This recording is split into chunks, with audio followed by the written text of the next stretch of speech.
Berjumpa kembali dengan channel Kuliah Online Ekonomi.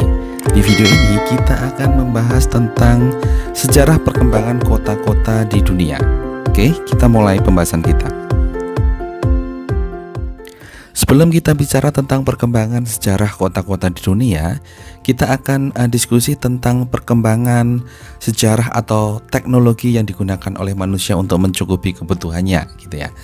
Pada awalnya, manusia itu melakukan kegiatan berburu atau hunting dan meramu, artinya mengumpulkan bahan makanan dari hutan dan yang lain-lain. Oke, nah pada tahap ini mereka berpindah-pindah dari satu ke tempat lain. Kemudian fase perkembangan kehidupan manusia berubah ke arah yang lebih baik. Manusia mulai hidup menetap, mereka bercocok tanam. Kalau di gambar ini kita sebut sebagai agrarian society. Nah, kemudian berkembang lagi, akhirnya ada revolusi industri. Di sini berarti revolusi industri 1.0. Ini mulai ditemukannya mesin uap. Kemudian ada revolusi industri 2.0. Ini adalah penggunaan elektrikal dalam proses industri. Kemudian berkembangnya komputer yang mendorong revolusi industri 3.0. Kemudian yang terakhir adalah perkembangan informasi, komunikasi dan teknologi, gitu ya, yang sering disebut dengan revolusi industri 4.0.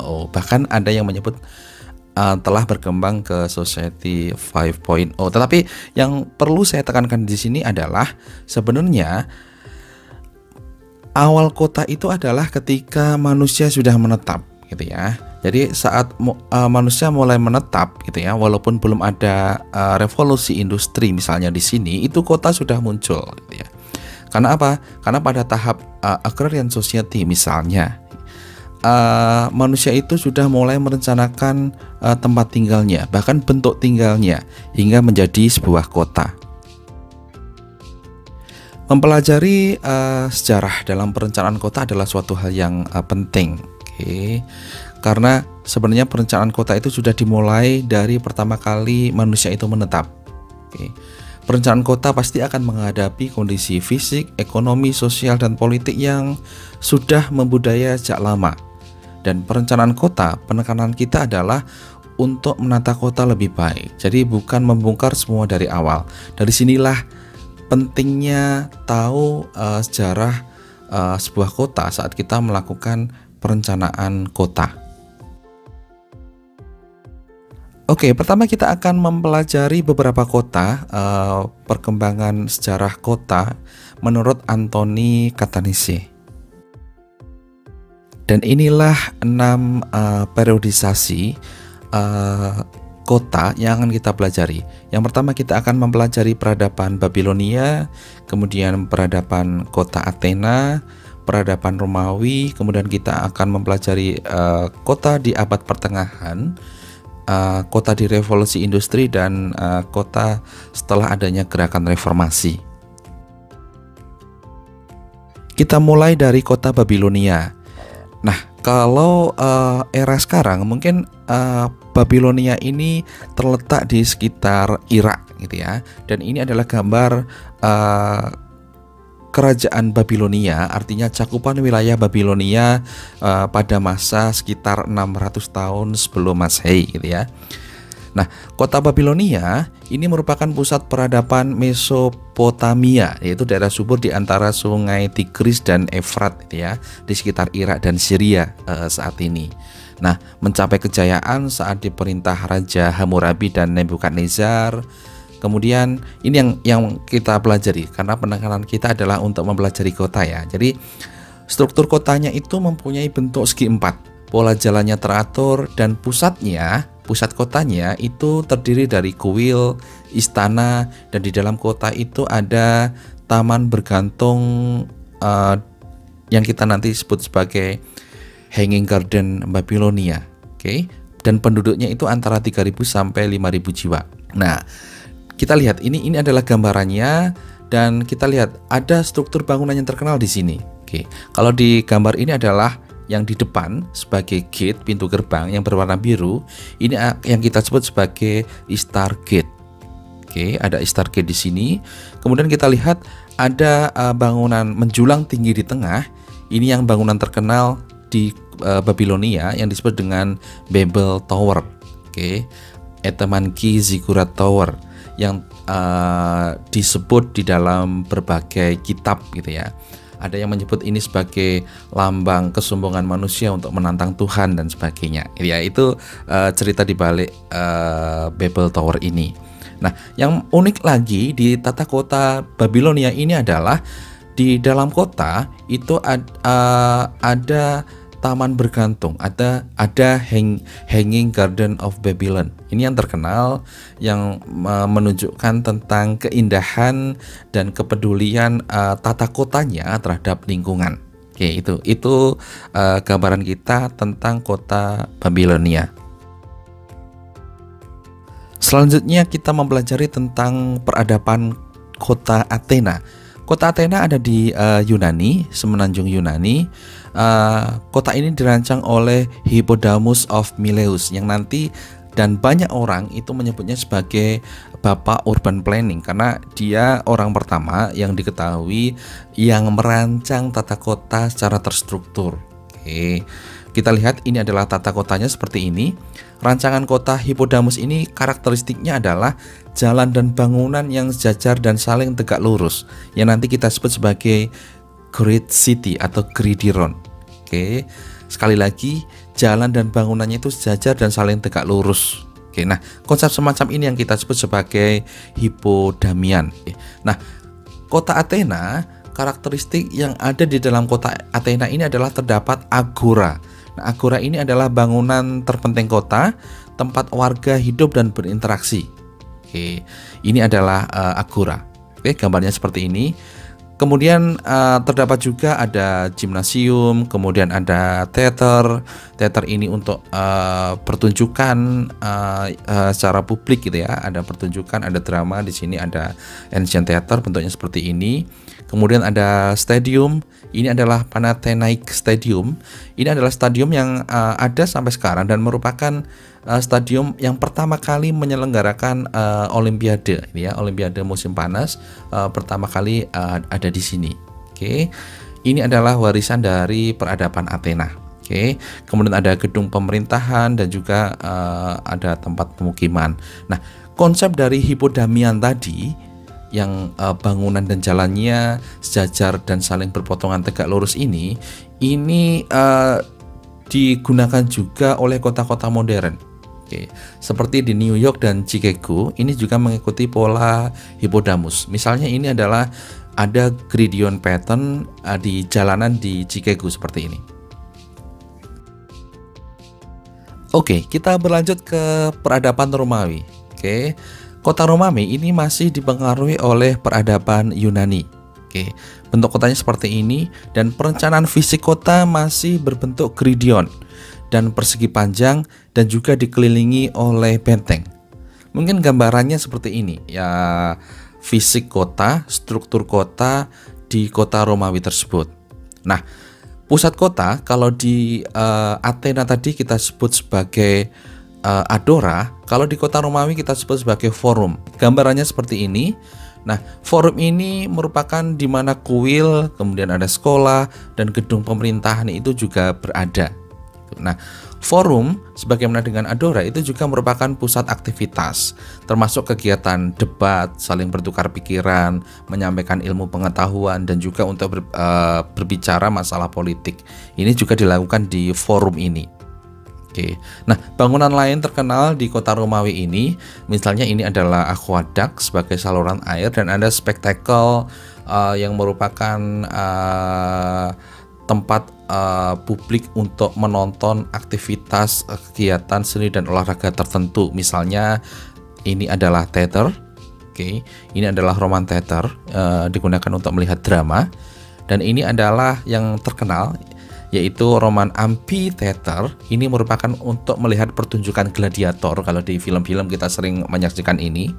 Kemudian ada Roman Circus. Ini adalah untuk pacuan kuda dan quadriga. Quadriga ini seperti kereta yang ditarik oleh kuda, itu sebagai tempat balapan, melihat pertunjukan seperti ini. Oke.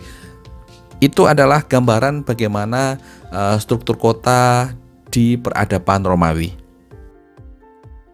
Kita beralih ke peradaban yang lebih baru, yaitu abad pertengahan yang kita sebut sebagai Renaissance. Nah, setelah Romawi tumbang di sekitar tahun 476 Masehi sampai dengan abad ke-14, perkembangan seni dan ilmu pengetahuan itu berjalan lambat, sehingga muncul istilah Renaissance ini yang artinya adalah lahir kembali. Oke. Nah, di abad ini mulai lahir pemikiran hebat, baik dari sisi ilmu pengetahuan maupun seni, dan dimulai dari Itali, di Florence, Itali. Di masa abad pertengahan ini, perencanaan dan pengembangan kota juga mempunyai karakteristik sendiri. Karakteristiknya seperti apa? Kota-kota itu dibangun dengan mengutamakan sisi keindahan, mengutamakan sisi artistik, dan memadukan antara ilmu pengetahuan ke struktur bangunan. Dan bangunannya itu bentuknya didominasi oleh perfect shape seperti lingkaran, circle, dan square, bentuk persegi. Nah, di sini juga mulai dipikirkan keindahan kota dengan bentuk fisik yang simetris tadi. Bentuk kotanya juga mementingkan kemegahan dan seni, sehingga rakyat miskin itu cenderung tersingkir keluar kota, sehingga terdapat kecemburuan sosial di sini. Pola kotanya seperti apa? Kota menjadi pusat pembangunan, kemudian desain kota mengutamakan ruang terbuka dan jalan yang lebar, serta rumah-rumah besar untuk kaum elit, karena tadi ya, yang miskin mulai tersingkir keluar kota. Nah, ini adalah bentuknya, misalnya bangunan yang terkenal, struktur kota yang terkenal, ikon kota yang terkenal adalah Basilia di Santa Maria del Fiore di Florence. Kita lihat bangunannya penuh dengan artistik, memandukan circle dan juga persegi. Dan ini juga Cappella di Pasi di Florence juga. Itu bangunannya unik dengan kubah yang indah, artistik, dan terkenal juga. Oke, selanjutnya kita beralih ke masa revolusi industri. Kita tahu revolusi industri itu dimulai dengan ditemukannya mesin uap oleh James Watt pada abad ke-18, sehingga menyebabkan intensifikasi industri. Industri berkembang di masa ini. Akibatnya apa? Akibatnya akan memengaruhi keadaan kota, struktur kota. Di pusat kota menjadi terdapat konsentrasi industri dan juga tenaga kerja. Di era ini masalah transportasi menjadi kebijakan utama dengan membangun kanal dan kereta api. Akhirnya itu mulai timbul masalah klasik perkotaan karena industri mulai berkembang di pusat kota tadi. Masalah klasik apa? Kepadatan kota, kemudian ketidakteraturan kota, termasuk kerusakan lingkungan juga, polusi dan kekurangan fasilitas perkotaan. Ada pergeseran penduduk kota juga, di mana pemukiman kumuh itu muncul di kota dan orang kaya itu cenderung untuk bermukim di daerah pinggiran kota. Nah, tumbuhnya kota-kota industri pada masa dan pasca revolusi industri itu membuat adanya reaksi berupa gerakan reformasi pada awal abad 20. Karena tadi ya, timbul masalah-masalah perkotaan tadi. Dari kepadatan, kemudian dari masalah lingkungan, termasuk masalah kesehatan juga di perkotaan, sehingga muncul gerakan reformasi ini. Misalnya di Inggris diberlakukan undang-undang kesehatan, kemudian ada peraturan penggunaan tanah atau zoning. Zoning ini berarti peruntukan tanah. Jadi misalnya residensial boleh di mana, industri itu boleh di mana, kemudian ruang terbuka itu juga ada di mana, itu adalah konsep dari zoning. Oke, termasuk pengaturan terhadap tinggi bangunan dan lain-lain. Nah, pemerintah itu juga membuat sarana dan prasarana untuk masyarakat. Dan ini yang terkenal, yaitu muncul konsep yang kita sebut sebagai Garden City of Tomorrow dari Ebenezer Howard, yang merupakan bagian dari gerakan reformasi yang tujuannya sebenarnya adalah untuk mengembalikan kehidupan kota yang lebih baik, yang dimana kehidupan kota termasuk struktur kota itu sudah mulai rusak dalam tanda kutip saat terjadi revolusi industri tadi. Sekarang kita lihat bagaimana konsep Garden City of Tomorrow ini. Nah, Garden City ini menawarkan solusi atas permasalahan di kota dan desa. konsep ini menggabungkan sisi positif antara kota dan desa. Kita tahu bahwa kota dan desa itu mempunyai karakteristik yang positif dan negatif masing-masing gitu ya. Yang pada intinya kota positifnya adalah dalam hal perekonomian dan desa itu positifnya dalam hal lingkungan, dan sebaliknya gitu ya. Sisi negatif kota itu ada di lingkungan dan sisi negatif desa itu ada di perekonomian. Nah, konsep ini mencoba menggabungkan dua hal ini gitu ya. Nah, misalnya ini adalah beberapa sisi positif dari kota, kemudian ada beberapa aspek negatif dari kota, dan juga sisi positif dari pedesaan, rural, country, dan sisi negatif dari pedesaan. Misalnya kita lihat di perkotaan, sisi positifnya apa? Sisi positifnya adalah opportunity dari kehidupan sosial, gitu ya, keuntungan yang kita peroleh dari kehidupan sosial, interaksi sosialnya. Kemudian ada aglomerasi, ada keramaian ada di kota. Oke, banyak hiburan, kemudian pekerjaan juga banyak, termasuk upah yang tinggi gitu ya. Itu beberapa contoh dari sisi positif dari perkotaan. Tetapi kita juga melihat ada banyak sisi negatif dari perkotaan gitu ya, dimana lingkungan nature itu sudah mulai teralihkan, tersisihkan, kemudian harga itu cenderung tinggi, udara yang sudah tidak bersih, banyak daerah kumuh dan sebagainya. Intinya tadi, sisi positifnya dari sisi ekonomi, tetapi sisi negatifnya adalah dari sisi lingkungan. Pedesaan sebaliknya, sisi positifnya adalah dari sisi lingkungan, udaranya masih bersih, kemudian alamnya indah, termasuk harga sewa itu juga rendah, air banyak dan sebagainya. Tapi dari sisi negatifnya adalah pergaulan dari sisi society-nya kurang, kemudian pekerjaan juga kurang, upah rendah, kemudian hiburan, tempat hiburan juga tidak banyak gitu ya. Itu dari sisi negatifnya. Nah, konsep Garden City of Tomorrow ini pada intinya adalah menggabungkan dua hal ini dan mengambil sisi positifnya gitu ya. Konsepnya seperti itu. Nah, digambarkan oleh Ebenezer Howard itu seperti ini. Jadi masing-masing daerah itu seperti magnet sendiri-sendiri gitu ya, yang menarik masyarakat untuk tinggal di daerah itu. Di kota ada semacam magnet dengan sisi positifnya tadi, di desa juga seperti itu. Nah, konsep Garden City of Tomorrow sekali lagi adalah menggabungkan antara sisi positif dari kota dan desa tadi, sehingga timbul magnet sendiri yang diharapkan bisa menarik masyarakat untuk tinggal di situ. Nah, kombinasi positif inilah yang menjadi dasar Garden City of Tomorrow. Lingkungan yang bagus dan juga ekonomi yang baik, gitu ya. Jadi intinya ada banyak kombinasi di sini, tapi intinya adalah seperti itu. Nah, konsep atau tata kota dari Garden City of Tomorrow seperti apa? Nah, Garden City itu adalah daerah seluas 6.000 are. Ini satu are ini adalah sekitar 4.000 meter persegi ya. Dimana 1.000 arenya adalah untuk perkotaan dan 5.000 arenya adalah untuk perdesaan. 30.000 orang akan tinggal di perkotaan dan 2.000 akan tinggal di pedesaan. Nah, tata kotanya, bentuk kotanya ini adalah berbentuk lingkaran.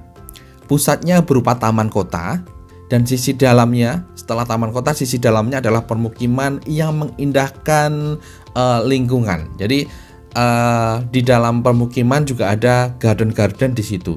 Oke, di sisi luarnya baru industri, sedangkan di sisi luarnya lagi adalah letak pedesaan. Oke, berada di luar perkotaan, digunakan untuk rural, yaitu untuk peternakan, pertanian, dan juga welfare services. Nah, ini adalah gambaran dari Garden City of Tomorrow tadi. Bentuknya seperti ini. Dan di pusat kota, area warna hijau ini sekali lagi ini adalah taman kota. Di sini adalah permukiman dan di sisi paling luar adalah untuk industri. Dan sebelah luarnya lagi adalah untuk agriculture, kemudian untuk peternakan tadi, yang fungsinya merupakan fungsi dari perdesaan tadi. Garden City itu dapat berhubungan dengan Garden City yang lain dengan sebuah pusat central city ya, bentuknya seperti ini. Jadi masing-masing lingkaran adalah Garden City. Ini dihubungkan terkoneksi dengan jalan, dengan kanal, dan juga kereta api. Oke, ini adalah konsep Garden City of Tomorrow dari Ebenezer Howard.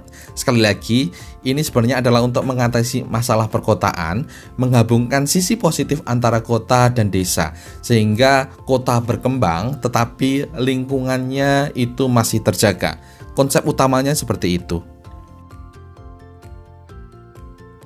Oke, tadi kita sudah membahas kota-kota atau periodisasi sejarah perkembangan kota dari kata Nis. Sekarang kita akan melihat, mempelajari periodisasi sejarah perkembangan kota dengan pendekatan yang lain, yaitu pendekatan yang digunakan oleh Gallian dan Eisner. Seperti apa? Oke, kita mulai. Gallian dan Eisner membagi sejarah perkembangan kota menjadi 9 ini. Ada kota zaman kuno, Mesir, kota di Aegean, kota Beijing dan Lukang, kota klasik, kota abad pertengahan, neoklasik, zaman barok, dan kota modern. Oke, kita mulai bahas satu persatu. Nah, kota zaman kuno ini menyebar di lembah-lembah yang subur. Oke, kerajaan muncul, berperang, kemudian runtuh, dan seterusnya. Jadi urut-urutannya seperti itu. Jadi muncul kerajaan, mereka berperang, runtuh, dan seterusnya. Kekayaan, tanah, harta adalah milik raja dan keluarganya. Ini adalah karakteristik kota zaman kuno. Kemudian kota-kota di Mesir. Kota ini dibangun atas perintah Firaun. Kemudian kotanya, strukturnya dikelilingi oleh tembok dengan jalan yang sempit sebagai saluran air. Kemudian bersamaan dengan pembangunan piramida, itu tumbuh pula kota-kota yang terbuat dari bata di sepanjang lembah Indus dan di Mohenjo-daro dan Harappa di daerah India, gitu ya. Jadi seiring dengan perkembangan kota di Mesir tadi juga muncul kota-kota di India. Periodisasi kota yang lain adalah kota-kota di Aegean. Artinya ini adalah menyebar di pulau-pulau di Laut Aegea. Laut Aegea itu di sekitar Yunani juga. Oke. Raja tidak didewakan dan istana itu berfungsi sebagai pusat kehidupan dan kebudayaan Aegean. Oke. Nah, karakteristik kotanya adalah kotanya berbentuk tidak teratur karena tadi mereka mengikuti kontur perbukitan yang ada di pulau-pulau di Laut Aegea ini. Oke, itu karakteristiknya. Mirip dengan kebudayaan Yunani dan Romawi, tetapi tadi kotanya bentuknya tidak teratur karena berada di pulau-pulau di Laut Aegea, mengikuti kontur perbukitan. Oke. Kemudian kota yang lain adalah Beijing di China. Beijing saat ini mempunyai pola yang sama pada zaman dinasti Ming. Oke. Bentuknya persegi dan simetris. Kalau kita lihat film-film dari Mandarin sering menggunakan latar dari kota-kota ini, gitu ya, dari struktur kota di Beijing kuno ini. Pusat kotanya ada kelompok istana terlarang yang disebut dengan Forbidden City. Oke, di luar Forbidden City terdapat istana imperial dan gerbang Tiananmen, ya, gerbang yang terkenal yang dulu sebagai tempat demo, protes, dan ada kekerasan, gitu ya. Kalau kita lihat di perkembangan selanjutnya, gitu ya. Kemudian Forbidden dan Imperial City ini merupakan bagian dari Inner City. Di luar Inner City ada yang disebut dengan Outer City. Nanti kita lihat bentuknya seperti apa. Di dalam Inner City terdapat jalan-jalan utama yang berpotongan dengan lorong yang disebut dengan hutong. Ini adalah gambar bentuk kota Beijing kuno seperti ini. Oke, jadi ada Imperial City, ada Forbidden City yang merupakan bagian dari Inner City, dan di luar Inner ada yang disebut dengan Outer City. Oke, pintu gerbang ke Imperial City ini adalah pintu gerbang Tiananmen yang kita sampaikan tadi, dan bentuknya seperti ini. Itu Beijing. Nah, Lukang adalah kota lain, dia ada di Taiwan. Oke, Lukang merupakan kota pelabuhan dan terpadat di barat Taiwan. Oke, kota pelabuhan tua ada di Changhua, tempat orang-orang dan kebudayaan Cina ini pertama kali tampak di Taiwan. Seperti itu. Kita beranjak ke periodisasi kota yang lain, yaitu kota klasik. Kota klasik ini merujuk pada kota Athena di Yunani. Oke, di awal masa demokrasi Athena, tata kotanya masih ruwet, saluran air dan sanitasinya buruk. Sebelum akhirnya Hippodamus mengubah tata kelola menjadi bentuk Gridiron yang tadi kita bahas waktu kita membahas kota di Athena. Oke, itu kota klasik. Kota abad pertengahan ini merupakan tata kota di era awal Renaissance. Pada awalnya bangunannya didominasi oleh gereja atau biara atau kastil penguasa. Kemudian sedikit sekali perbedaan antar kelas dalam masyarakat kota abad pertengahan awal. Kita beranjak ke periodisasi berikutnya, yaitu kota neoklasik. Kota di era ini ditandai dengan bertambahnya penduduk yang mengakibatkan kepadatannya itu tinggi tanpa adanya perubahan sistem persediaan air atau sanitasi. Oke. Meningkatnya lalu lintas membuat jalanan menjadi macet dan penuh kotoran, sehingga dampak dari ini tata kota yang semerawut tadi, air dan sanitasinya buruk, sehingga muncul penyakit pes yang menyebabkan kematian di kota di zaman neoklasik ini dan sering disebut dengan Black Death di abad ke-15. Nah, di awal abad 15 perkotaan Perancis menjadi wilayah bangsawan dengan bangunan dan monumen yang klasik. Ini adalah beberapa hal penting kota di zaman neoklasik. Sekarang kita beralih ke kota zaman barok. Oke. Kota barok dibagi menjadi 3 periode, ada early, ada high, dan ada late barok. Oke. Karakteristik di kota barok adalah bangunan era Renaissance yang telah kita bahas, mengutamakan estetika, dramatis, dan teatrikal, ya. Bangunan gaya barok ini menyebar hingga Italia, Spain, Portugal, ada France, di Perancis, dan Austria juga. Dan yang terakhir adalah kota modern pasca revolusi industri. Nah, dengan adanya revolusi industri terbentuklah kota-kota yang fungsinya pada umumnya utamanya adalah pusat kegiatan industri. Sistem perindustrian sangat tergantung pada aliran bahan baku ke pabrik dan produk akhir ke konsumen, sehingga perkembangan transportasi juga dramatis di era ini dan sangat menentukan. Oke, jadi seperti itu. Nah, nanti kita akan membedakan bagaimana perbedaan antara kota modern, pasca revolusi industri ini dengan kota-kota tradisional seperti apa. Oke.